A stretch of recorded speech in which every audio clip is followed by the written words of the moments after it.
বাঙালি খানায় সবাইকে স্বাগত জানাই।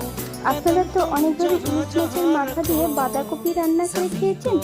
একবার আমার মতন করে সহজ পদ্ধতিতে আপনিও শিখে নিতে পারবেন ছোট ছোট টিপস সহ।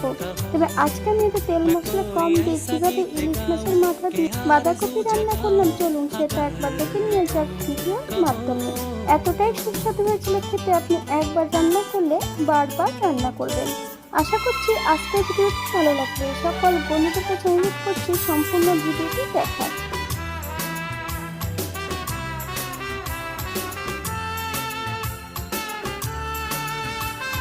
এখানে আমি আগের থেকে মিডিয়াম সাইজের একটা বাঁধাকপি বেশ সরু সরু করে কেটে নিয়েছি।